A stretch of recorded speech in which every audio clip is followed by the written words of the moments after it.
A Rádio USP apresenta Programa Universidade 93,7.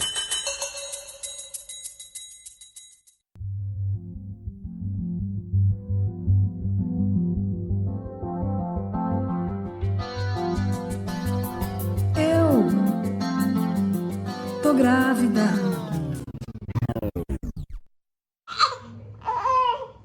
Programa Dar à Luz.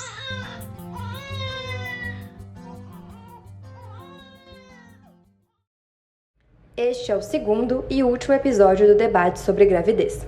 A primeira parte você ouviu na semana passada. O arquivo do nosso programa já está disponível no nosso site usp.br/radiojornalismo e no portal Jornal da USP. No especial de hoje, nossas convidadas debatem sobre os desafios enfrentados por mulheres durante o parto e também discutem a depressão pós-parto.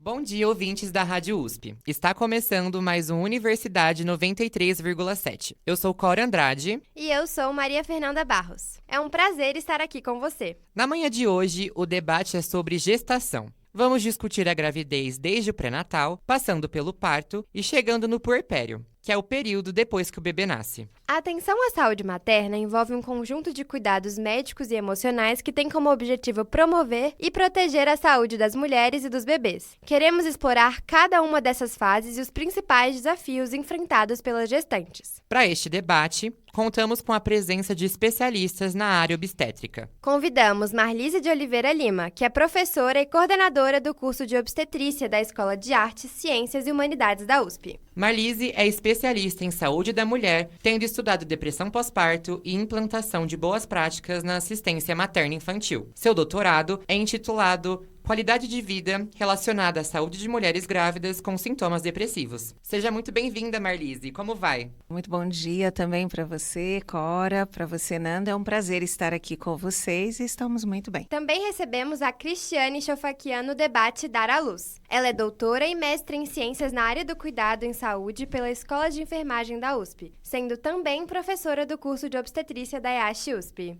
Cristiane atua com foco em saúde coletiva e políticas públicas, dedicando-se à assistência humanizada ao pré-natal, parto e puerpério. A ênfase é em saúde sexual e reprodutiva, amamentação e cuidado materno-infantil. Cristiane, diga um oi para os nossos ouvintes. Olá, bom dia. Muito obrigada pelo convite, Nanda e Cora. É um prazer estar aqui com vocês hoje. É um prazer nosso receber a Cristiane e a Marlise em nosso programa. O debate será estruturado em 3 blocos, ou melhor, nas fases da gestação.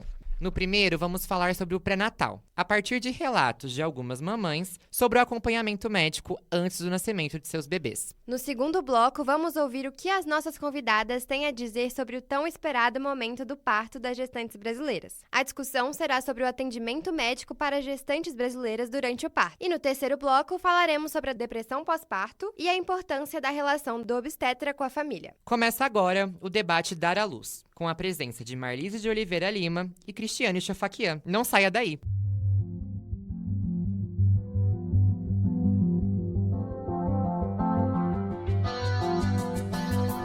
Eu tô grávida.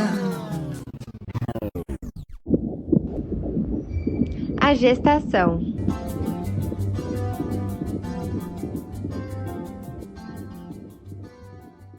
Cristiane, como você bem mencionou sobre a violência obstétrica, a gente queria saber como que vocês duas, como professoras da EASH, debatem esse assunto com os alunos do curso. Nós temos várias maneiras de debater. É um assunto bastante discutido, que está bastante em pauta, né? Principalmente nas redes sociais, né? E isso já acontecia há um certo tempo, mas as mulheres muitas vezes ficavam caladas porque vem aquela coisa, se eu falo alguma coisa, eu vou sofrer mais violência. Então, se ela está na assistência, ela tem aquela coisa, não posso falar nada, eu tenho que aguentar quieta, senão vou sofrer mais ainda. E aí veio várias pessoas famosas, por assim dizer, nas redes sociais e começaram a expor a violência obstétrica. Então isso tornou-se uma proporção muito grande, mas não é algo recente. É uma coisa que acontece, infelizmente, há muito tempo atrás, né? E acontecia de diversas formas e talvez de dimensões até maiores do que se possa imaginar. Infelizmente, às vezes a gente vê, enquanto a gente está prestando assistência ao parto juntamente com os alunos, infelizmente a gente vê acaba, por vezes, vendo outros profissionais praticando a violência obstétrica. Isso é uma forma de debate mesmo, isso lá na prática. Então, muitas vezes, nós estamos acompanhando estágio e os alunos comentam e a gente faz um debate, a gente discute sobre isso, as consequências também. Então, eu gosto muito de trazer artigos científicos para mostrar para os alunos, né, dessas práticas, né, que não são recomendadas pelo Ministério da Saúde, o que a gente pode estar fazendo. Por exemplo, manobra de Christeller. Então, o que é manobra de Christeller? Por que o profissional antigamente se utilizava? O que se acreditava? Como é que a manobra de Christeller acelerava um parto, por exemplo? Mas não há evidência sobre isso. Então, por exemplo, a episiotomia de forma rotineira. Então, isso a gente discute isso lá na prática e também enquanto sala de aula, trazendo isso para debate realmente com os alunos, né? Isso é muito importante. Nós também, dentro do curso de obstetrícia, tem a semana de OBS, que a gente fala de obstetrícia, onde a gente traz vários convidados também para debater os assuntos, né? E a violência obstétrica é uma que está sempre em pauta e que a gente traz isso para debater bastante com o aluno. Então, o aluno tem a oportunidade de estar em sala de aula conosco, debatendo isso, vendo os artigos científicos e também, infelizmente, na prática, por vezes, acabam também, às vezes, presenciando isso e a gente acaba abrindo isso e tentando entender e como que a gente pode melhorar a nossa assistência, né? Eu não consigo intervir até que ponto a gente fala na prática e na assistência do outro, mas eu consigo mudar a minha. E quando eu mudo a minha prática e a minha assistência, eu também consigo muitas vezes impactar quem está do meu lado. Então, as pessoas que praticam a violência obstétrica naquele momento, a gente fala assim, como é que a gente consegue muitas vezes mudar? A gente também, através da nossa assistência, a gente consegue mudar também muitas vezes o próximo, né? Então, a gente fala que a gente, enquanto docentes que estamos em sala de parto, prestando assistência ao parto juntamente aos alunos, a gente está ali também implementando essas sementinhas, né? De uma assistência mais humanizada, de uma assistência mais integral, né? Colocando essa mulher nesse protagonismo, tendo esse acolhimento nesse processo, né? Com certeza. E você, Marlise, o que você somaria a isso? Eu acho que o curso nosso, ele que a gente fala, né, de 3 eixos que ajudam muito nesse trabalho do aluno em relação a como lutar para combater a violência obstétrica. Então, nós temos o que a gente chama do eixo das humanas, onde a gente vai discutir as questões éticas, as questões de direitos que essa mulher, quanto ser humano e enquanto uma mulher no seu período reprodutivo tem de direitos, bem como quais são as repercussões físicas, né, e psicológicas dessa situação que ela passou, que ela sofre. E por fim, a gente tem também a visão prática, né, como a professora Cris mostrou. Então, isso cria no nosso aluno uma visão mais ampliada, que ajuda no que a gente chamaria um termo, né, de advocacy. Então, o nosso aluno, quando ele se forma, a nossa aluna, quando ela se forma, ela tem uma visão mais de como eu posso defender essa mulher, como eu posso ajudar essa mulher para garantir que ela tenha todos os seus direitos, né, assegurados, de uma assistência qualificada, de uma assistência baseada nas melhores evidências, segura para ela e para o seu filho, para toda a sua família em extensão, que estão ali vivenciando aquele momento, respeitando a sua autonomia, respeitando os direitos de escolha que ela tem sobre o seu corpo. Então, eu acho que essa visão de ter os 3 eixos torna o nosso aluno mais capaz de dar esse suporte a essas mulheres com quem a gente lida no nosso dia a dia. Com essa resposta, encerramos o bloco do programa sobre gestação, o parto. A busca principal é entender como o momento do parto pode e deve focar na humanização e no respeito dos corpos e das vontades das parturientes. Até aqui, ouvimos a importância de um pré e um durante que se preocupe verdadeiramente com as gestantes e respeite as mulheres. Assim, quem sabe, a ideia romântica do parto possa chegar perto de se concretizar.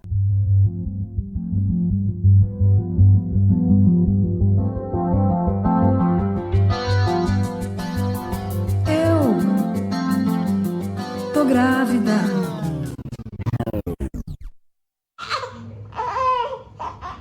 Pós-parto.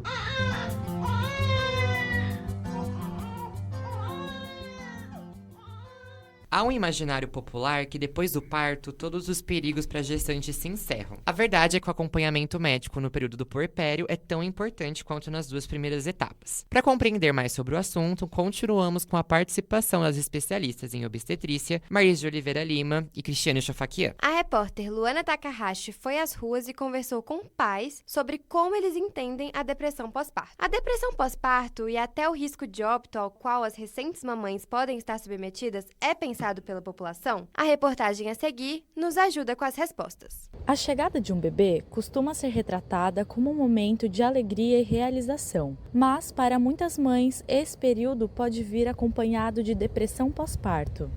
Ansiedade, dificuldades na relação com o bebê e persistência de um humor deprimido são os principais sintomas dessa condição. Jaqueline Brigagão, psicóloga social e professora de obstetrícia da USP, explica sobre as causas. As causas da depressão perinatal são múltiplas. Em geral, trata-se de uma combinação de fatores como alterações hormonais, predisposição genética e fatores ambientais. Mas até 50% dos casos permanece sem diagnóstico, devido ao estigma que cerca a condição e à relutância das pacientes em revelar os sintomas.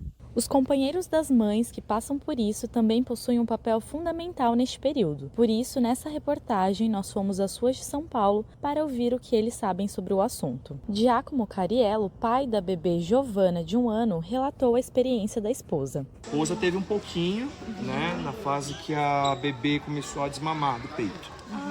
E como foi para vocês identificar que ela estava passando por isso? O comportamento dela tinha mudado muito e eu comecei a ficar preocupado. Ela começou a adotar um comportamento bem instável, como eu falei para vocês aí.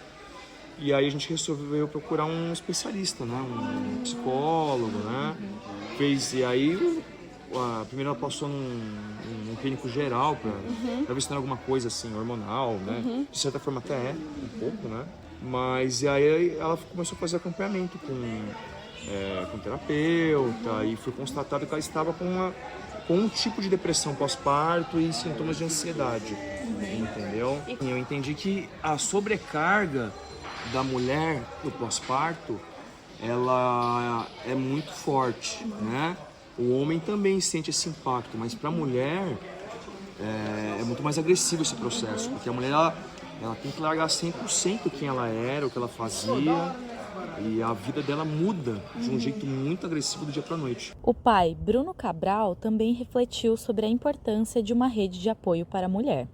Eu acho que na maioria dos casos a família é a principal, o principal suporte. Tem que ser, na verdade, o principal suporte. Mas assim, antigamente não existia isso, Não existia nome para muitas coisas antigamente, As pessoas sentiam várias coisas e ninguém sabia o que era e dizia, entre aspas, frescura. A professora Jaqueline também reforça sobre a importância de um acolhimento. Os homens, os pais, os companheiros, as famílias, a rede de suporte precisa de estar muito atenta para ajudar a mulher a identificar esses primeiros sintomas e ajudá-la a procurar ajuda. Por isso, é essencial que as mães continuem o acompanhamento médico e recebam todo o apoio psicológico mesmo após a gestação. Luana Takahashi para a Universidade 93.7. Marlise, em 2017, você contribuiu com o artigo Sintomas Depressivos na Gestação e Fatores Associados, estudo longitudinal. A pesquisa concluiu que a saúde mental na gestação requer uma atenção especial.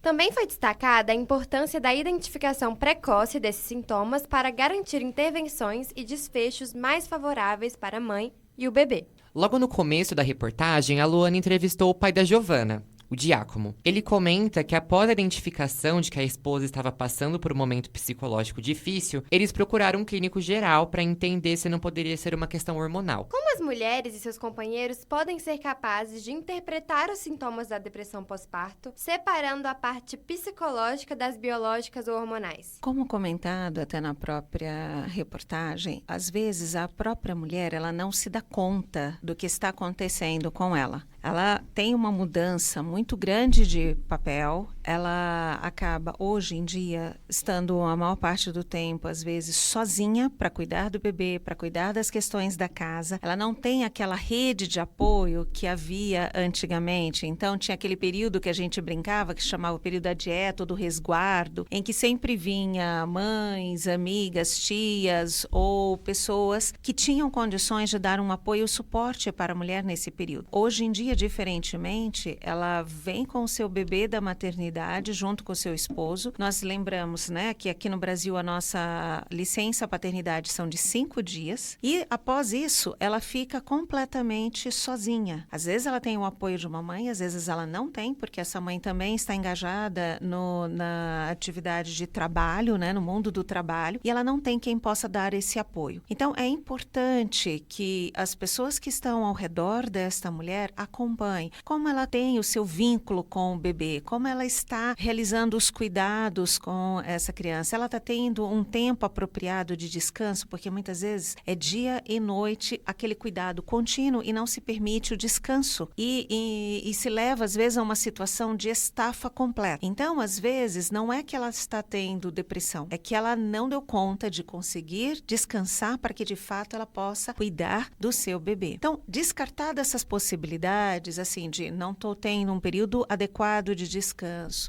eu não consigo reestruturar ainda a minha vida como ela era relativamente antes.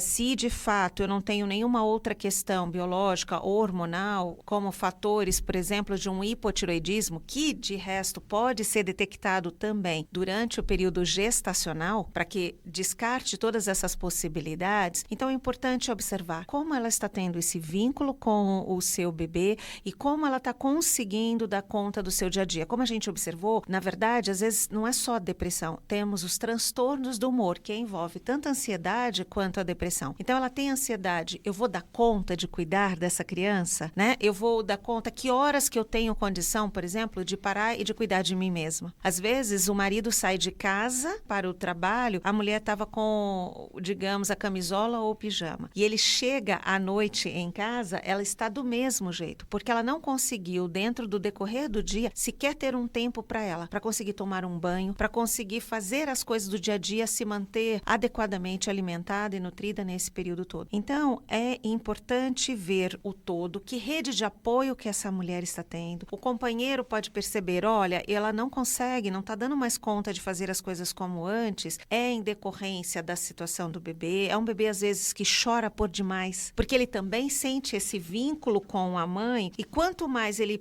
sente a falta de confiança e de segurança com essa mãe, mais ele chora, mais ele busca, às vezes, algum outro conforto, e ele deixa essa mulher ainda mais frustrada porque não está dando conta. Então, são alguns aspectos que tanto a mulher quanto o companheiro ou outros familiares que estejam sendo rede de apoio nesse momento podem observar nessa mulher. E você, Cris? Eu digo que o puerpério é uma fase bastante complexa e várias questões permeiam esse período, né? E eu falo enquanto lugar de fala nesse momento porque eu tô no puerpério, com um bebê pequeno. Então, realmente, como a professora Marlise disse, então, primeiro tem que ter um rastreio, né? Para entender, são questões hormonais que tá atingindo? O que essa mulher tá sentindo? É tristeza? É uma ansiedade? É um estresse? Nós temos várias formas de avaliar isso, nós temos escalas que avaliam se é depressão, né? E é difícil você desmembrar tudo isso, o psicológico, do biológico, do hormonal, porque tudo isso permeia o puerpério, né? Eu falo que o grande X da questão é que parece que no puerpério a mulher tem que estar sempre feliz. Eu lembro que na minha primeira gestação eu tive a minha filha na pandemia, e a pandemia foi uma questão que, né, exacerbou muitas coisas, e uma delas,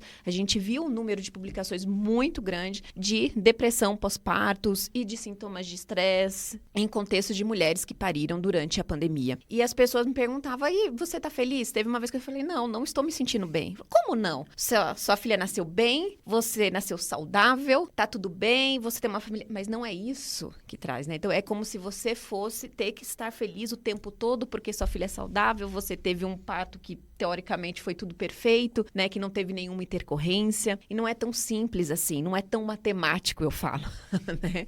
Então, são várias coisas que realmente permeiam. E é importante, como a professora Marlise falou, como foi demonstrado na reportagem também, essa rede de apoio, né? Porque muitas vezes a mulher não consegue perceber que ela está nesse processo, seja de depressão, ou de uma tristeza, ou de um estresse, ou de uma angústia por não conseguir dar conta, né? Essa sobrecarga, né? Essa questão de equilibrar os pratos que a gente fala de todos, da casa, do bebê, e depois vem o trabalho. Muitas já começam a trabalhar com o bebê quando já está com 1 mês, muitas têm o seu trabalho de forma autônoma, então já tem que trabalhar com aquele recém-nascido ali na hora. Então, e muitas vezes ela não dá conta disso, né? Então, quem vai perceber muitas vezes é a parceria, é essa rede de apoio, e que ela precisa realmente buscar muitas vezes ajuda, né? Porque a gente acha que a gente consegue Mulher Maravilha, né? Eu falo, nessa de a gente querer ser Mulher Maravilha, a gente acaba sofrendo muito. E só completando um pouquinho também nesse pensamento, o próprio profissional de saúde, muitas vezes, ele acaba focando muito sobre a parte física da mulher, se a recuperação dela está sendo adequada no pós-parto,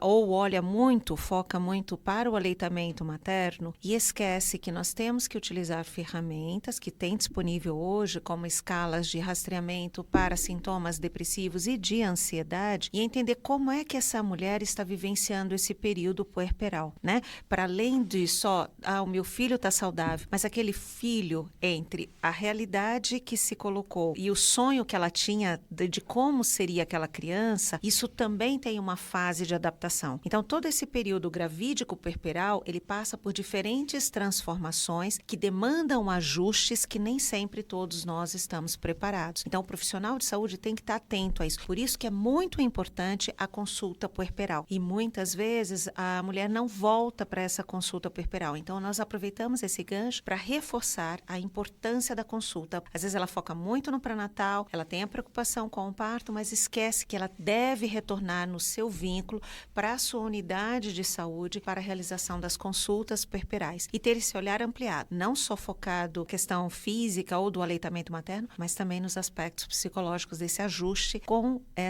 esse bebê real que está ali com ela agora, né? E além disso também, o segundo pai, o Bruno Cabral, falou um pouco sobre como algumas pessoas olham para a depressão pós-parto como se fosse uma besteira. Então a gente queria saber como os obstetras trabalham com os pais e as mães no puerpério. Então, é importante, né? Acabei até fazendo um gancho anteriormente, né?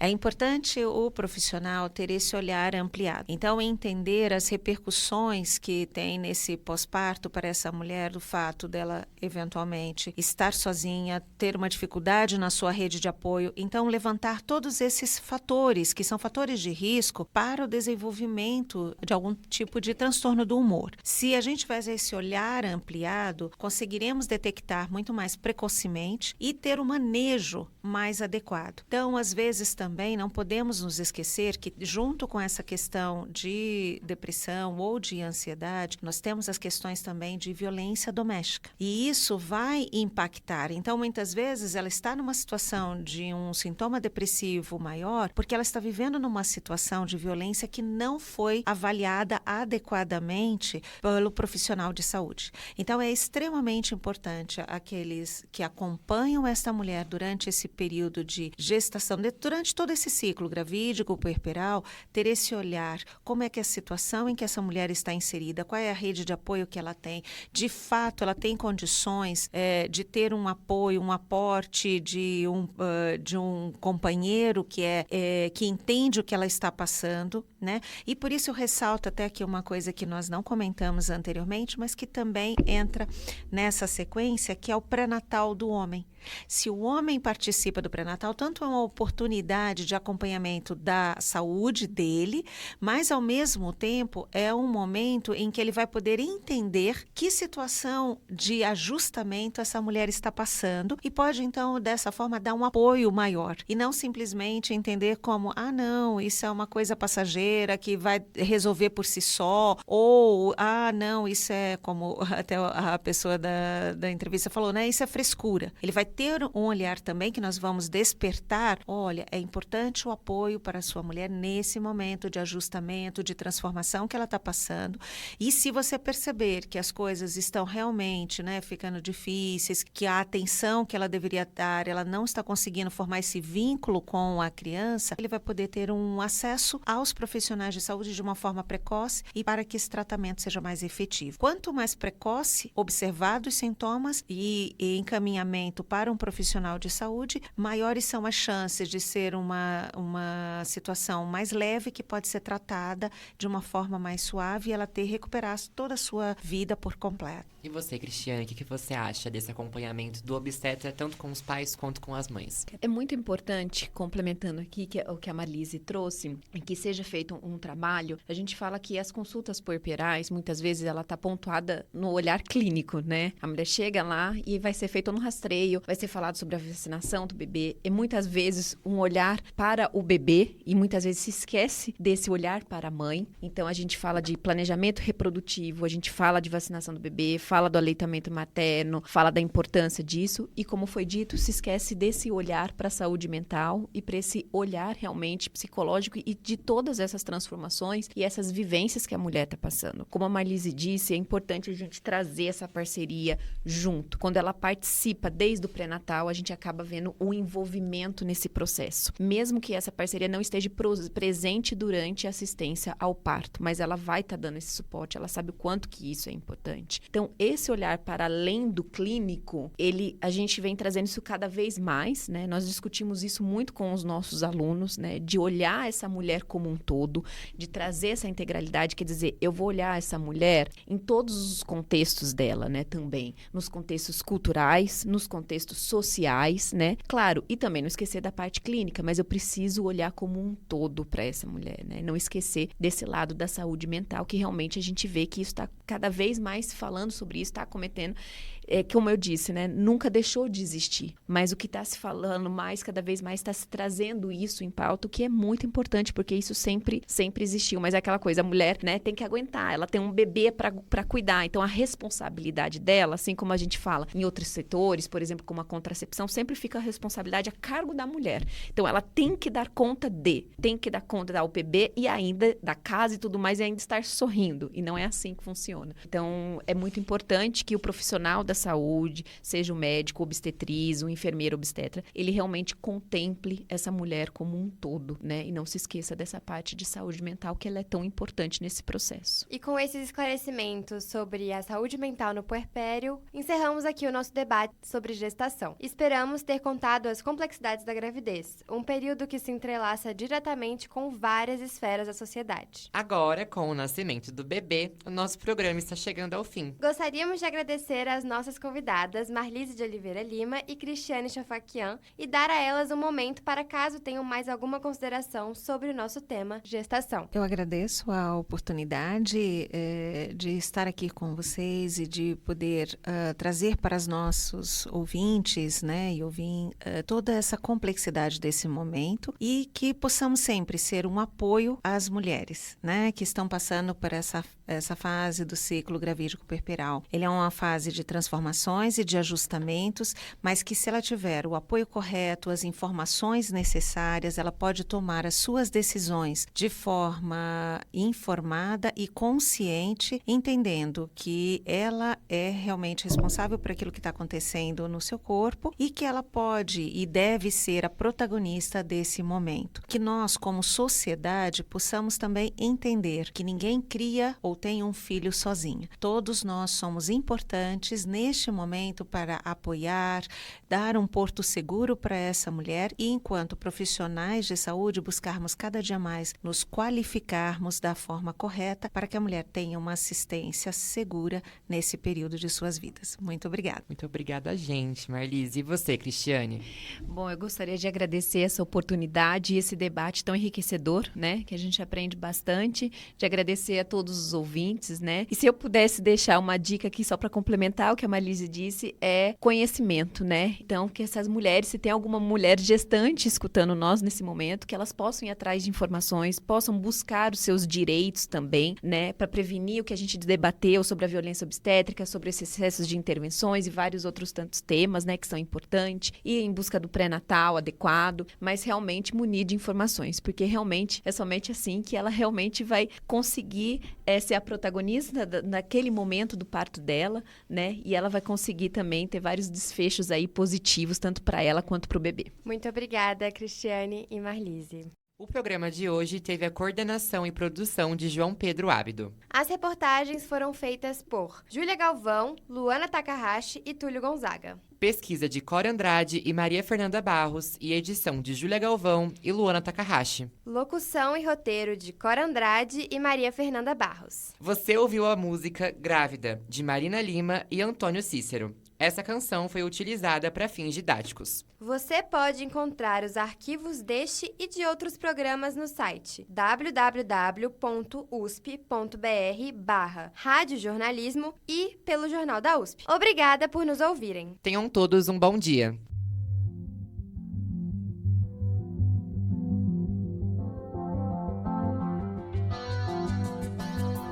Eu tô grávida.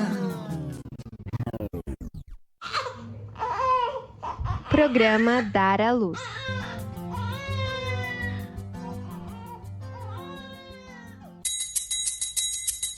A Rádio USP apresentou Programa Universidade 93,7.